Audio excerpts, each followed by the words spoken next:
We are fine. We are my wife is in Latvia, but I see the situation here is no corona anymore. Yeah.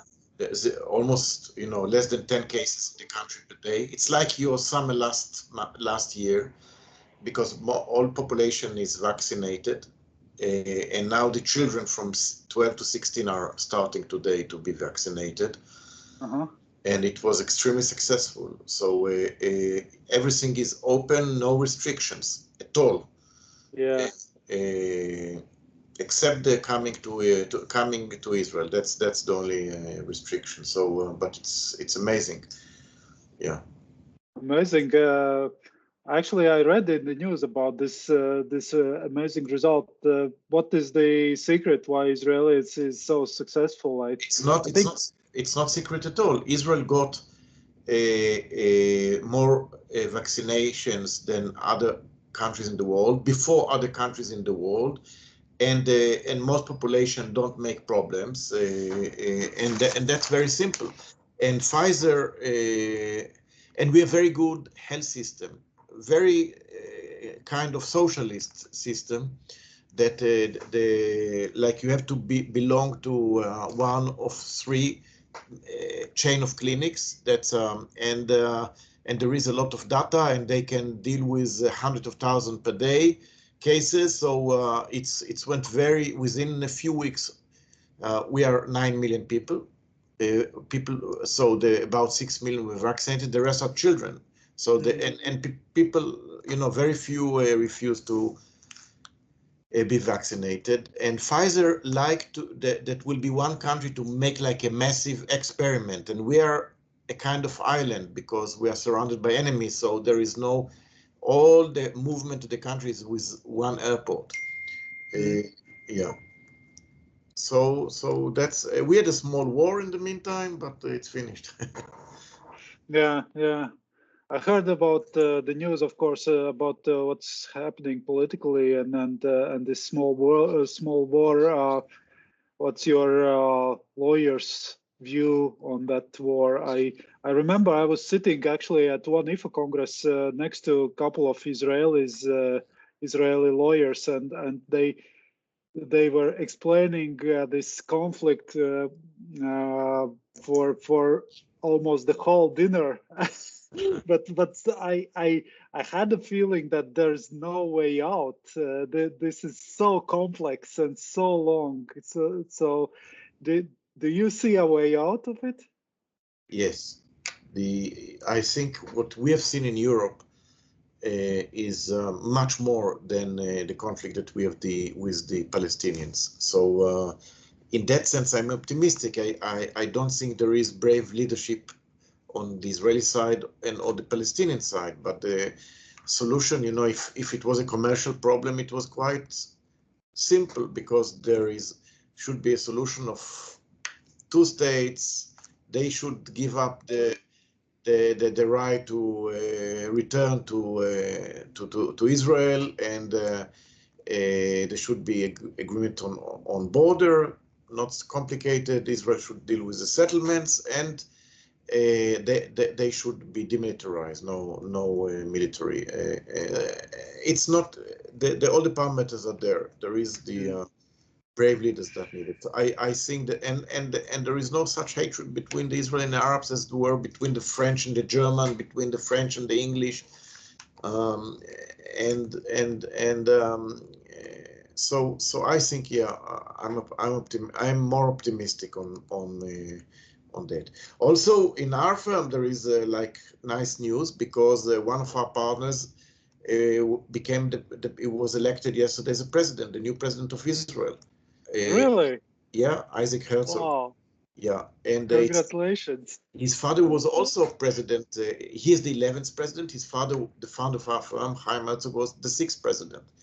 So yeah, and You that's it. know that our tax partner in Estonia, Allar Joks, he was almost elected as Estonian president. So it's amazing how lawyers are making good career in politics as well. Yeah, but in Israel, with all we know, it's all very, very there is an animosity between the left and the right. And although he was from the Labour Party, he was elected by the vast majority. Also, the right-wing parties voted for him. So out of 120 parliament members, 87 voted for him. He's very popular. Wow. Because super it's not, cool. Yeah. And then that does it mean that he will listen to what you say about this peace and planned to end this whole war? I know his views, yes, but he cannot. The president here is the king, the head of the country, but not that does not have a lot of political powers. He's appointed the prime minister. He's giving pardons, but not real. He's a head of state. He's very popular. Yeah. He's close to many country leaders in the West. Yeah. Okay. But returning to my podcast, I will briefly introduce you to our listeners, to you, and Okay. I will just briefly mention a couple of things, and then you can amend if I'm telling something wrong. But you are a managing partner of Herzog, Fox and Neeman, the law firm. And you are with the firm already for a very long time. I saw that for 36 years. You're also head of tax, private clients, and trusts and estates department. And actually, I think it's needless to say, but you're a top-tier firm and top-tier tax practice in Israel, and even in Chambers, I saw they are saying quite boldly that this is the strongest tax practice of any law firm in Israel. So it's quite clear you're leaders in the market. And I remember one of our partners said that was very surprised that I have good relations with anybody at Herzog because it's so well regarded firm. I said, no, I have good connections with the managing partner. So did I miss something about your CV? Yes, on CV that from June 1st, I'm not anymore a managing partner, but I became chairman. They give me a special position of chairman, and the day-to-day managerial work is given to another partner. So you're still chairing the tax practice, right? I'm chairing the firm and the tax practice. And the tax practice, right? So what was your thinking? Why did you agree to my crazy idea about this podcast? Yes, I think that people think the tax is very boring, and people that dealing with tax have no soul. So I decided that we have to break these perceptions. Excellent. Right. Let's try to break this perception. I'm a little bit in romantic mood today because today we have 15 years anniversary with since marriage with my wife, and congratulations. Thank you. And I know that your wife is from Latvia. Maybe you can share your story. How did you meet your wife? I met her in a conference in Tel Aviv, in a professional. She's also a lawyer. And I met her in a STEP conference in Tel Aviv. Mm-hmm. And probably, not probably, but for sure, you are well aware of things that are happening here in Latvia. What's your Israeli perception of Latvia and Baltic states? What would be if you need to describe to somebody what Latvia is like in a couple of sentences? So Israelis know very little about the Baltic and Latvia. Mm-hmm. On the other hand, there is a history of the Jews in the Baltic, especially in Lithuania and Latvia. And my wife always showed me the contribution of the Latvian Jews to the state of Israel. It's enormous. So the Latvian Jews that immigrated to Palestine and then to Israel, they have a substantial influence on our culture, on our economy, and our politics. So although they were not the biggest Jewish community that immigrated to Israel, and so you just to give you an example, our language is Hebrew. Hebrew is the language that the Bible was written, but it was as the Jews were expelled by the Romans 2,000 years ago and lived in many countries, they didn't speak Hebrew except that when they was reading the Bible or praying. And there was a Jewish guy that immigrated from Latvia. His name is Eliezer Ben Yehuda. And he revived the Hebrew language, which is a miracle. In Ireland, for instance, very few people speak the Gaelic. And so this is a kind of we have you have the famous chocolate corporation, Laima, yeah? Yes, that's right. And it belonged to Jewish families. And then the Latvian government, that was very right-wing and racist before the war, they in a way forced them to sell the company. And they were very fortunate because they saved the terrible war, and they immigrated to Palestine, and with the little money that they got, they established bigger company than Laima. It's our national chocolate. So our chocolate is Latvian chocolate in the end of the day. All right. We have the music, we have many of the classical musicians like Mischa Maisky came from Latvia, and he's now back a lot. In the politics, we have some of the famous politicians like Misha Arens, that was Minister of Defense. He passed away 2 years ago, and our ambassador to Washington, and many. So although they are not very famous as Latvian, but if you look at the roots, the Latvian Jews had a lot of influence in the prosperity and culture of this country. Just my wife, that is very Latvian patriotic, sent me a message that she read that there are two brothers, I think, Shamir brothers, and they, when we got our independence in 1948, they shaped the symbol of the state based on all symbols. It's the menorah with olive leaves. So you see a lot of the influence of the Latvian, and so. But if you ask the common Israeli about Latvia, there are people that immigrated from Latvia to Israel in the 90s. Yes, in the 70s, few, and then in the 90s. So of course, they're going back and forth. They like Latvia very much, beautiful country. But if you ask the common Israelis, they don't know a lot of the current situation. The current situation, your neighbors, your threats, the movement from the east to the west, all, I think, just relatively few people know about.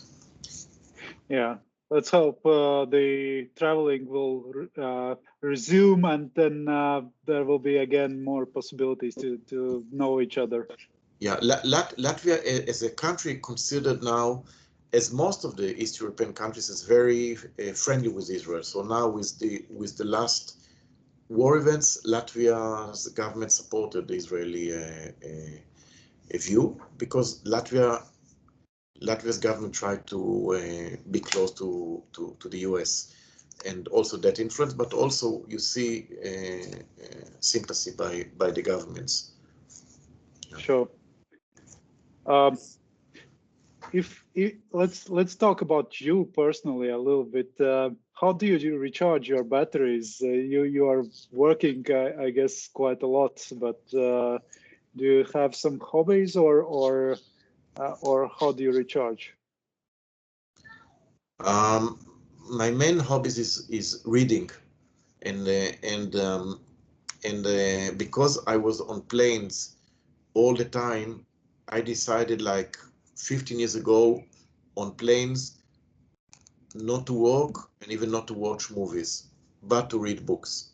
So I was frustrated for many years that I didn't read enough, and in the last 15 years. And then came the Corona. And with the Corona, although I had a lot of time to be at home, I didn't have the, I could not read a lot of, I'm speaking non-professional reading. I think I like classical music. So my wife took me to with pleasure to a lot of concerts and operas. Unfortunately, I'm not doing sport almost at all. So that's I like traveling. So I like traveling, both nature and in Israel, but also all over the world, both cities and rural areas. So that's I like a lot. What memories do you have the best of your best travels? I have many good memories. You know, we had like a few years ago went to Iceland. It was magnificent. I like Latvia, by the way. Going a very beautiful country. And of course, the more adventures was in South America to the like the salt desert in Bolivia. Yeah, and of course when you know when Arab countries were open to Israelis, for me it was also very interesting. China, I was one of the first when China was open to visit. A lot of nice visits to Japan. I'm going a lot to Japan. So I like to to meet different people and different cultures. Yeah, you mentioned books that you like reading books. So what would be your some books from your home library that you would recommend to read? So most of my reading is not fiction, but history and also military history. But I read a lot about the European history, especially the Second World War. My roots are from Poland. Both my parents were Holocaust survivors, so I read a lot, not only Jewish history but also general history. Also the impact of the both dictatorship, the Nazi and the Soviet, that during the that you know in a way better than us. But I read a lot of history. Of course, I know very well also the history of my country. A lot of books about and fiction. Although I'm fluent in English, I like to read more in Hebrew, and there are very good authors in Hebrew. My favorite is Amos Oz, that passed away 2 years ago, and he was also very famous. And in the old days, there is a guy that Shai Agnon. By the way, relatively many Israelis won the Nobel Prize, and he won for literature. Shai Agnon. He wrote in a very special language, primarily about the life in Eastern Europe, and also a Jewish writer that also got a Nobel Prize, Yitzhak Bashevis Singer. Interesting. I will check it out. Okay. And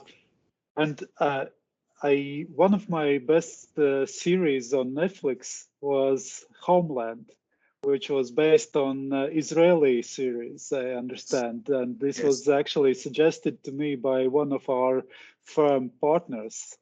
So that I didn't see it. I didn't see it yet. but that's true that it was based on Israeli movie, right?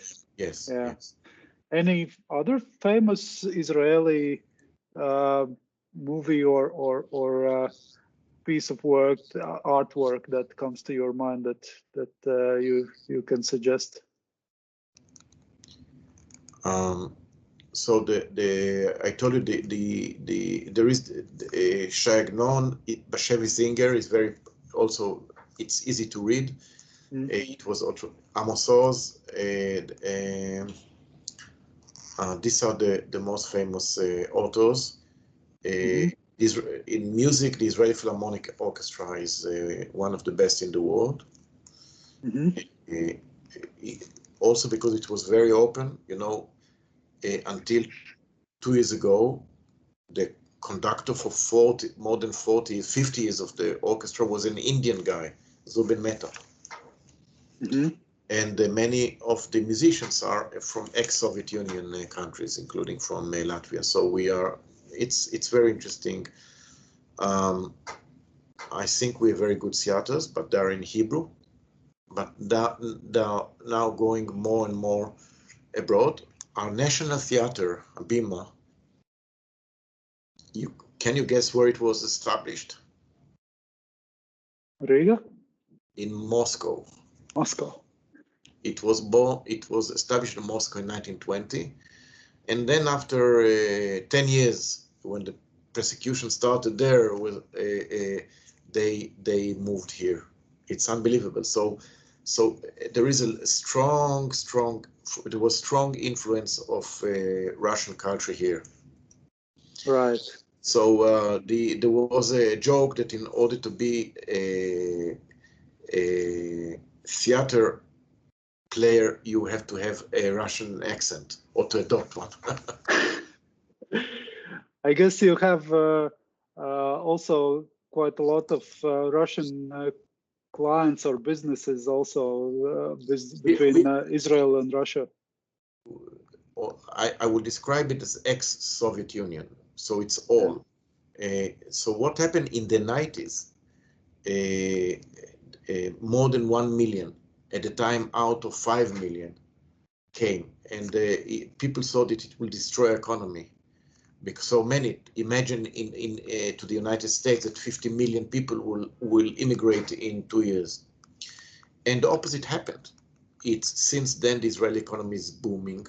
We got a lot of skilled people, but more than that, skilled children that were born here because the education was so important for the parents. So the Israeli high-tech is led by second generation of ex-Soviet Union. Say it's not only Russia, it's including your country that are leading the Israeli high-tech boom. Yes, you can.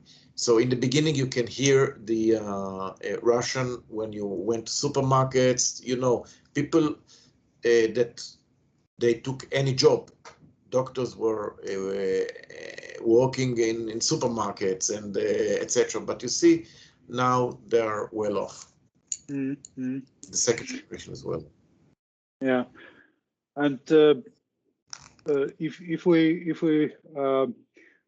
we look at your portfolio, I can see that you mentioned quite a lot of working with high net worth individuals. So, what would be typical services you handle for them? So no, we are representing most of the multinationals working in Israel. You asked about the high net worth individual.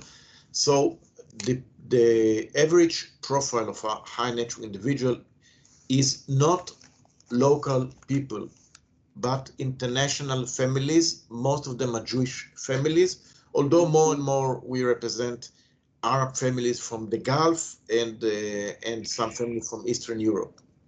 But most of the families we represent are Jewish families from the West, not from the Russia, from the ex-Soviet Union. Few yes, but most are from the US, UK, Germany, Switzerland, and France. That they immigrated to Israel, or children immigrated to Israel, or Israelis that left from Israel to, and Jewish families tend to be spread in few countries. So we deal with situations of people and assets that are located or relocated in few jurisdictions. So we deal with few laws. So therefore, always we're working with other law firms.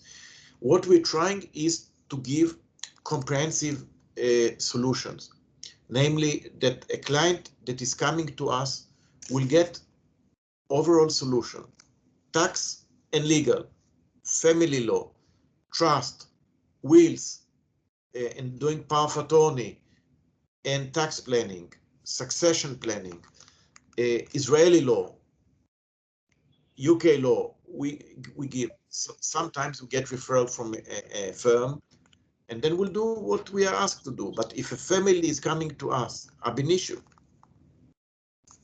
we build a concept that these people are very lonely. It's very, although, you know, they may be very rich.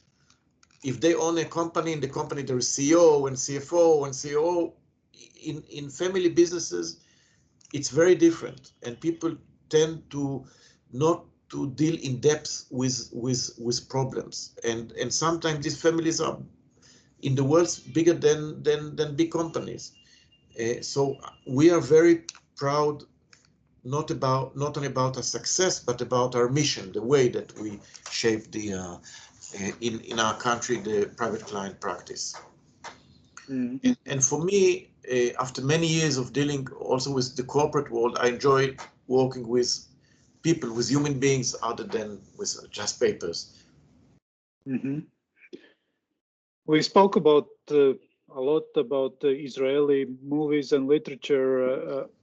Any story that comes to your mind related to tax, either from your practice or from some piece of art? So, of course, I have a lot of stories. Many of them, or most of them, are very interesting from tax point of view, but really not interesting. So I thought about funny story that you want. So in Israel, and that's to be true, happened to one of the founders of my firm, Yaakov Neeman, that was very famous tax lawyer and was professor of tax law in NYU. So in Israel today, the tax rates are high, but not as terrible as they were in the, let's say, 70s or 80s. So today, the maximum tax rate for individuals is 50%. At the time, it was more than 90%. And the way the tax is calculated in Israel is that there are tax breaks. The more you earn, you pay more. And in order to give incentives to spouses to go to work, because in Israel it's not it was not as common as in Europe. The tax breaks, usually you look at the family level. So you take the income of the husband and income of the wife combined together. And of course, the burden of tax was very high. So in order to give incentives to spouses to go to work, it's called separation calculation. Couple could elect to separation of couple, and that was still today, but it was big tax benefit. There was exception to this benefit if the husband and the wife are working in the same business, because the tax authority thought it's artificial planning to split the income between the husband and the wife.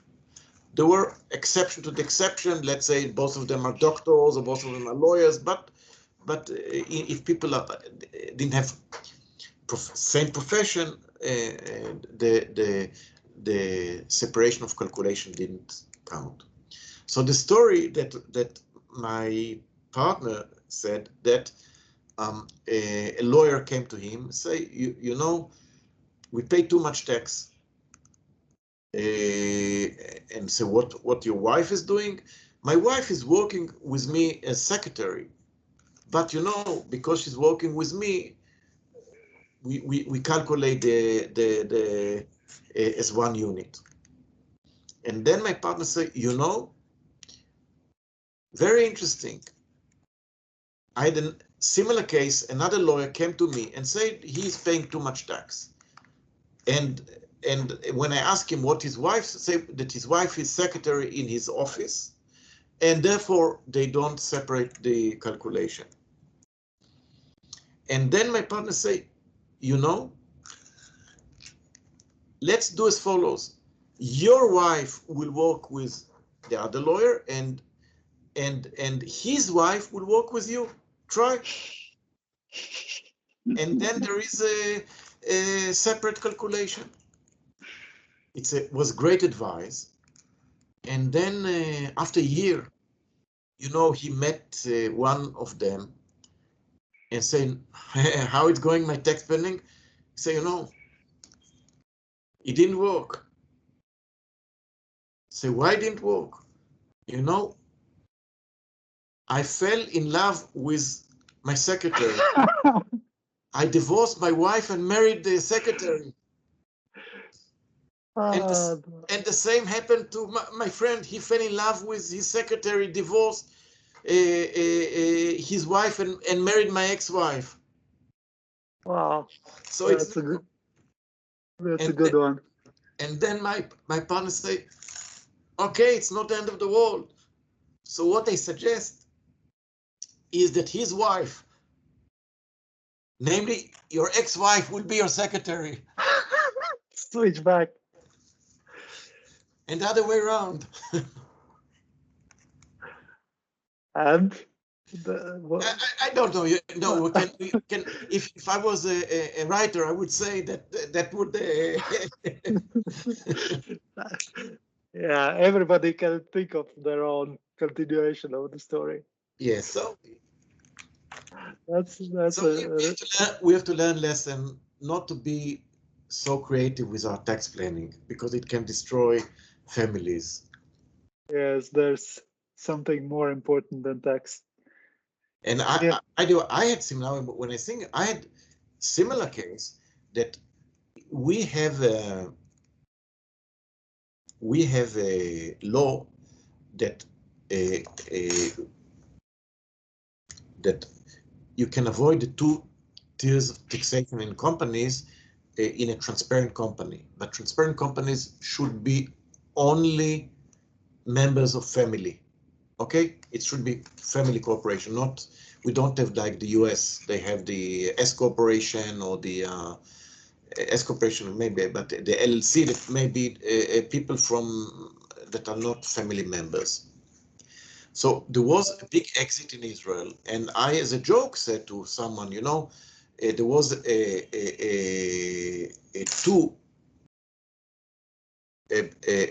man and a woman that were business partners.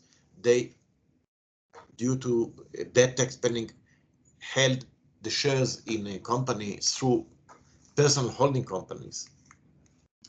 And I suggested the merger between the companies and they will marry each other. I suggested as a joke, say, I'm ready to pay another $50 million, but not to marry this woman. Okay.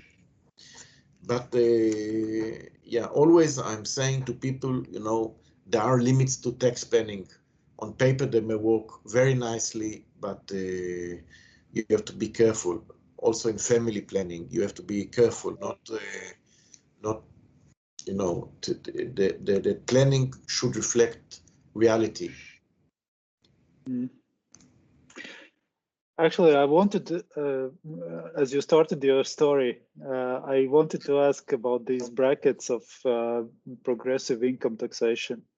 I'm quite often thinking about this, how unfair that system actually is. What's your view on that? Because when for example, let's take an example. I like to mention sometimes that if I go to some conference somewhere abroad, I need to take a flight to US, 8 hours flight. I do some work, I do some reading, I do something valuable, but most of the people I see that are watching movies or doing pretty much nothing during that time, and basically the system is facilitating that the system is penalizing me for basically doing something more than probably anybody else is doing. Why there is no the flight expenses are not recognized for tax purposes? No, I'm just meaning that I mean that if I earn more, I'm in a higher bracket of income taxation, and I beg to differ. You know, in the United States, for many years, income tax or progressive income tax was considered as a contrary to the Constitution, as it's not equal, because two people pay different tax, although there are two people. Of course, the difference between the two of them, one earn a lot and one earn little. And you know, there should be a balance. That there should be incentive for people for working. But you know, we saw last year or still we see in many countries, the corona, that the public sector, the private sector was also important, like the protection of patents that give incentive to pharmaceutical companies to develop, etc. But still, governments took upon themselves most of the burden. And we saw that the less educated and less paid people, they lost their jobs. They could not finance procurement. You see the difference between the poor and the rich. And, you know, I am very far of being socialist, but for many, many years, in Israel, most people like me, professionals in law firms and accountancy firms, are working via companies. And the tax rate for company is 23% in Israel, and individuals pay 50%. And I was, although I was the senior partner in my firm, I was one of the very few partners that was acting as individual and not as a company.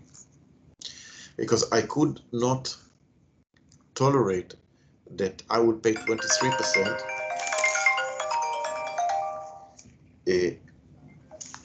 that I could pay 23%, and until I distribute dividends, and my secretary will pay 35 or 40%. I could not. And you know, the head of the tax authorities in Israel knew about it. I got a lot of personal reputation about it. I stopped this and now working as a company because there is some stupid law that if you acting as individual, you pay 50%, and if you're acting as a company and immediately distribute dividends, you pay 48%. So that's, you know, to be stupid, I'm not ready. I'm ready to work for ideology, but not that the law will force me to work as a stupid. I don't want to work in an inefficient way. Yes, I was ready to pay until the maximum tax rate, but I cannot tolerate that I can act as a company, distribute dividend, pay 48%. That's and if I was working individual, 50%. But for many years I was working, and I believe that the state has an important role.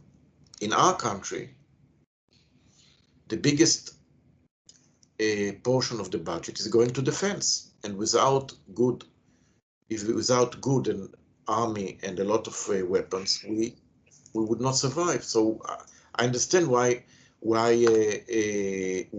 government needs money. And just for instance, in the last war that we had with Gaza, a lot of missiles were shot to Israel, and 99% of them were destroyed by anti-missile system called Iron Dome. So the government invested in its development, few billions, but also each missiles cost about $100,000, and we know that we need it. So the cost of building the new missile for the next challenge to have it will be 1 billion. So people here, although it's not the many don't pay, don't declare all of the taxes here.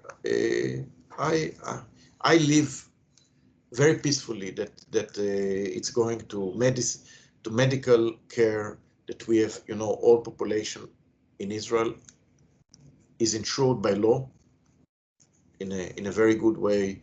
The education is free in Israel. We have the defense. So yeah. So but what is the balance? Two things. First of all, there is a rule in Israel now that people will be left with at least 50% of the income. That's a rule that was in the 80s, because before it was much more. And to be left with 50%, it's fine.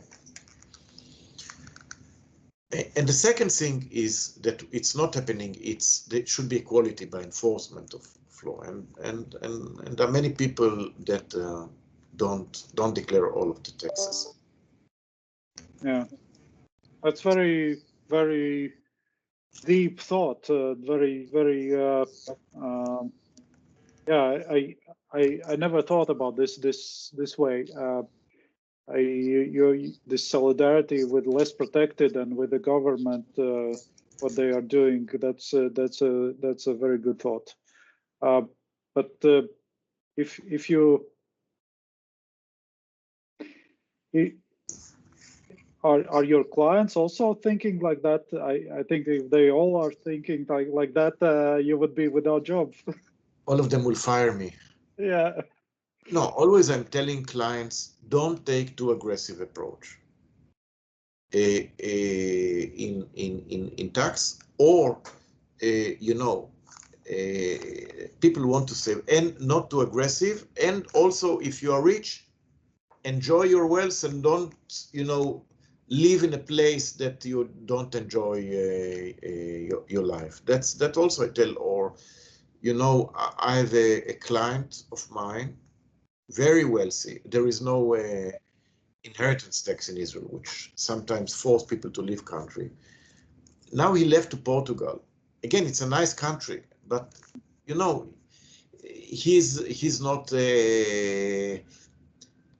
not he's quite ill, etc. And he had all his doctors here, etc. And I told him, no, I would not. Instead of you would go to Portugal, very nice country, to go as a tourist, but to retire, I would not choose it. If you're wealthy enough, do nice tax planning, but not. If you want to go to live in a sunny place, if you want to live in a rainy place, it's one thing. But if you want to change all your life because of tax, that's most people I would not suggest.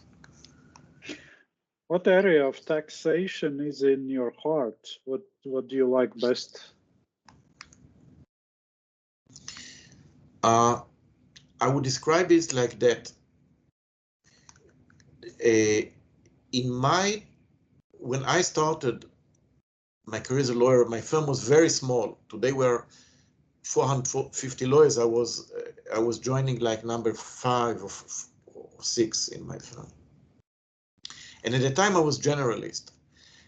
In my tax department, most of the lawyers know tax better than me. They're better technician. But always I tell them, I know law better than you. And what I like is the combination of legal concepts into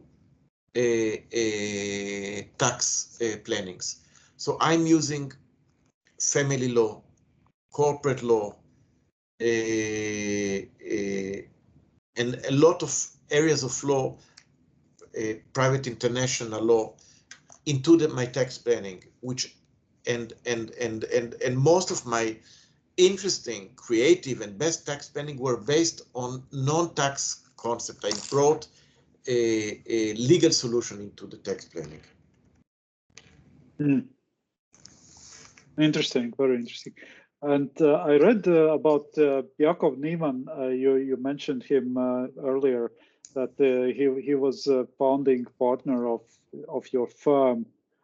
Is he the reason of why your firm is so strong in taxation? And if not, what's the secret of your firm being so strong in tax?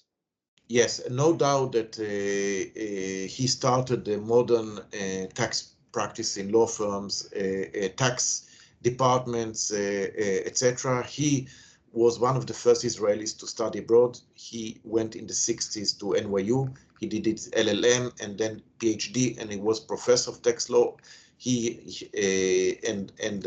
So many of clients, Israelis International, came to the firm because of him and because the importance of tax.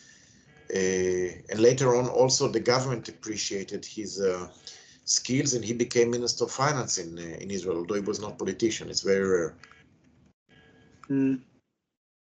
So, but now if you look at the latest years of your success under your ruling, so to say, what are your trade secrets, if you can share some of them? Of trade success, of success? Of success of your tax practice. First of all, you have to know your client and its needs.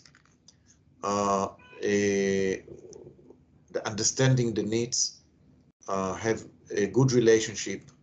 In Israel, it's complicated because you have to have also good relationship with tax authorities because the law is not always clear enough.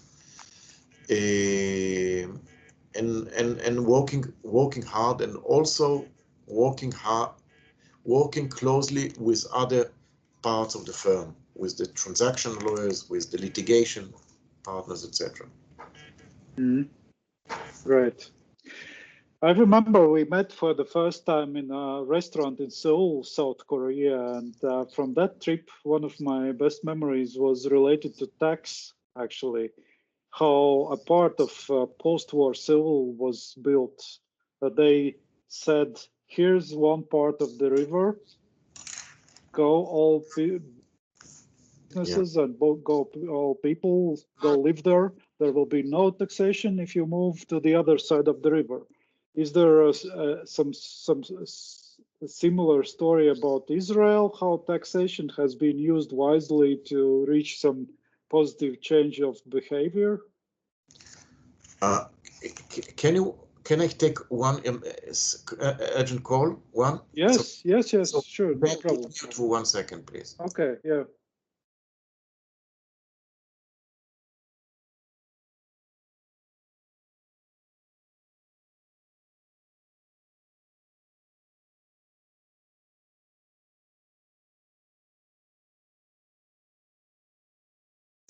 I'm sorry, I'm back with you. No problem. Yes, in Israel, the tax system is with a lot of incentives. So for individuals, if people live in the periphery, they have tax benefits, like in border areas or poor areas. Of course, it's give incentive to rich, educated people to go there. The poor people, they don't pay taxes. Second thing is that there are a lot of tax benefits to technological companies. It's called approved enterprise status. I think in one of your seminars I spoke about it.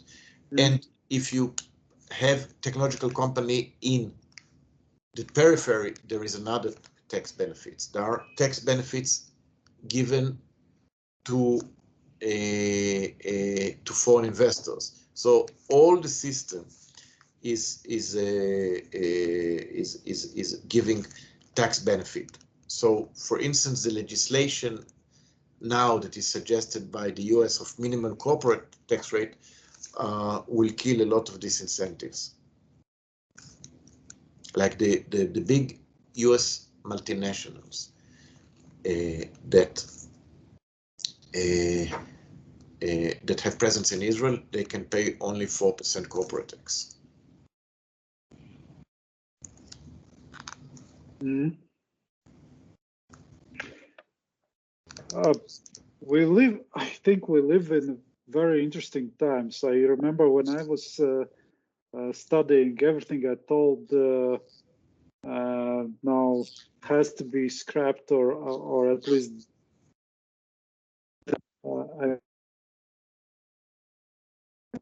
the treaty shopping, holding companies, UBOs, seems like the world has waken up from a bad dream and realizes it's possible to make it right, transparent, without offshores. What do you think the future will be in, let's say, 10 years' time, the future of taxation, of tax practice?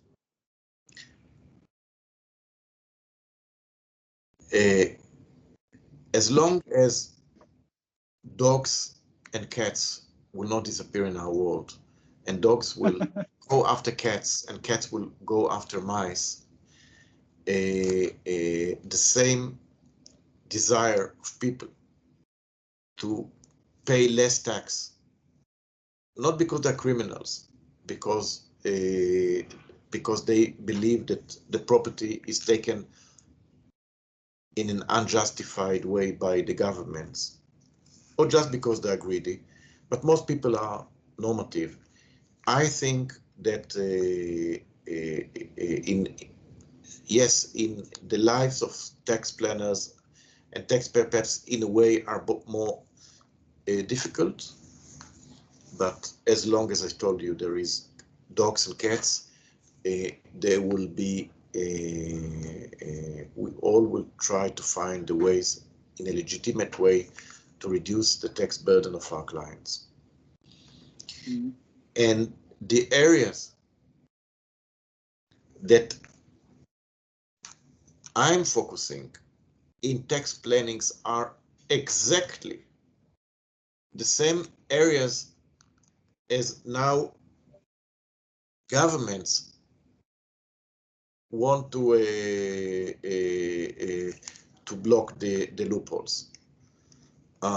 So the definition of onshore versus offshore, the definition of UBO, we have to walk through these definitions. And that's not new in my tax planning. I always tell to people, it is not just papers. Substance, always important for tax planning, but also for the business. People created structures that have nothing with reality, and that's also complicated businesses. So some of the old tax planning will disappear and new one will appear. Cat and mouse game. Yeah. And with those wise words, we are coming to the end of our 1 hour. I will end traditionally. You probably know with what question, as every podcast. What is your perception of meaning of life? This is too big for me. I'm happy to live. That I can tell you. My parents were persecuted during the war, Second World War, and for me, it doesn't matter in a good day or hard day. I'm happy to live, to appreciate what I have, to appreciate to be healthy, to appreciate to have work. Not always the work is the most interesting, not always it's the most profitable, but I think we should enjoy and appreciate what we have, each of us. Really great words. Thank you, Meir. Really appreciate your time, and with it's very interesting in the middle of the day, such conversation. I really enjoyed this 1 hour. It passed away so quickly.